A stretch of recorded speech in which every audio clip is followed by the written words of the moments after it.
So now that we have movement going on, it's time for us to start looking at the fun stuff, which means it's time for us to start looking at attacks. So to do this, we're going to need to get a few things set up.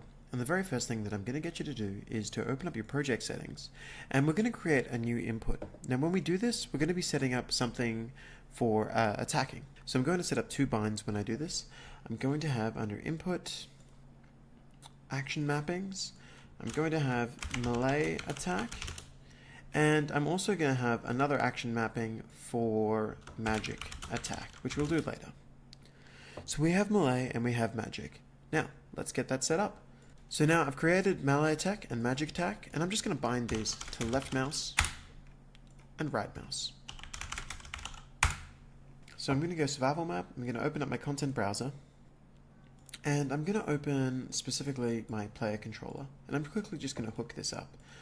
So in my player controller, I'm going to have melee attack. And when melee attack is pressed, it's going to call a function on my character.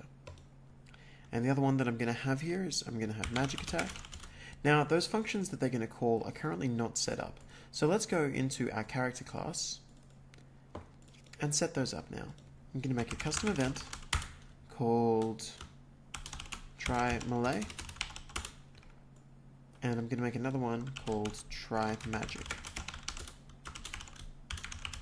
Okay, so we've got these two set up. Now the nicest way for us to kind of handle this is to set it up such that they're just going to play an anim montage. Now to begin with, I'm going to have this in its simplest form, and this is going to get redone as we move on, but to begin with we're going to be playing what's called an anim montage, or a montage. Now an anim montage is essentially, it's like an animation which you would typically play, except it has a lot of extra information in it, including section data as well as anim notifies, and I'll go through those as we move on. But to begin with, we're going to be playing an anim montage, and that montage is going to be created from an asset within Blueprint. So the asset we're going to be creating, I want you to right click on player attack 1, and I want you to create an anim montage. And instead of just hitting enter on this, I want you to call this night attack montage.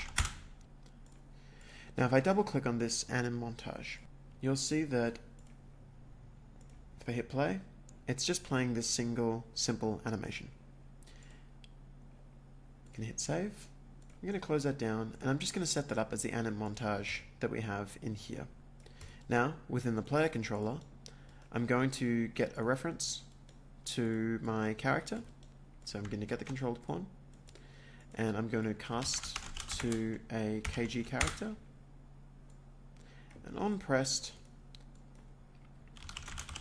I'm going to get the play anim montage, and I'm going to set this up. Now before we continue, I need to actually set this up within my animation blueprint to get full effect. So, it's not going to work because we currently haven't actually set up slots to play the anim montage. So to do this, I need to open up the content browser and open up my animation blueprint.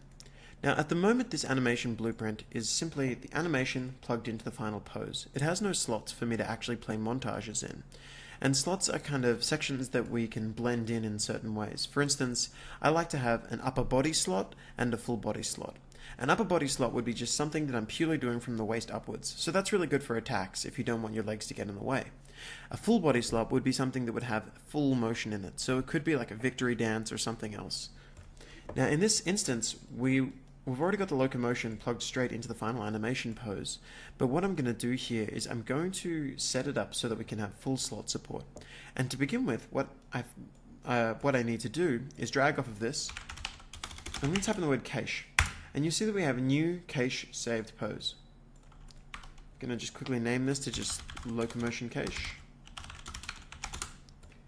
and connect it to here. And what this essentially does is the locomotion plays once through the state machine and caches whatever animation it thinks it's meant to be playing in the locomotion cache. Now the reason we do that is so that when we do a blend, we can then only calculate this one time and blend it with varying animations without having to like recalculate the entire state machine again and again. So I've cached it, and from here I'm going to do a layered blend per bone. Now a layered blend per bone lets me get two poses and blend them according to wherever the bones that I've set up in the branching are. Which means if I tell it to play in the spine, I can say play this part in the spine and play this part below the spine. So that would be my legs and my upper body. So this means from here I'm going to set up 2 branches. The first one is going to be spine 01, because I know that's the name of the bone that I'll be doing it on. And I'm going to set the blend depth to 3. I'm going to add another one, and I'm going to set this up to be upper arm underscore L, which is where we're going to be holding our sword. And we're going to set the blend depth to -5. Set this to mesh space rotation as well, so that it doesn't play in the bone space. Now that's all we need to do to have that section set up, but now I need to actually tell it what to blend in. So if I get this and I drag back, you can see that we can do a slot. Now at the moment we've only got slot default available, and the reason for that is it's the only slot that's actually been set up. So if I click this little magnifying glass, we get this option available, and this lets me create a new slot, which I'm going to call upper body. I'm now going to set this to be my upper body slot. I'm also going to get my cached posts and tell it that that's the source of the animation. Finally, the last thing that I'm going to do is I'm going to copy this upper body, Control W, and I'm going to set this to be the full body slot. Now at the moment we just have default slot, so I'm going to add another slot that is going to be called full body, and I'm going to set this to be full body. Now, I'm going to run through this chain really quickly so you can get an idea of how this actually works.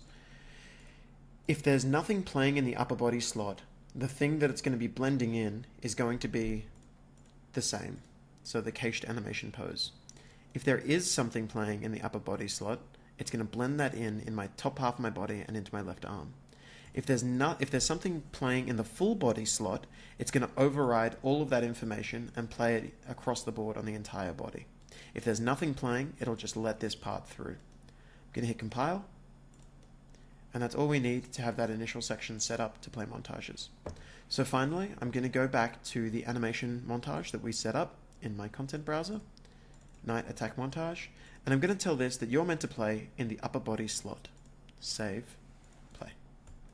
And you can now see that we're starting to get some animation here. However, it's doing something a bit strange, which is it's not actually blending in and out correctly. That's okay, we're going to look at that next. In the next section, we're going to be going through how to actually set up an anim montage and set up anim montage sections. But that's it for getting slots covered.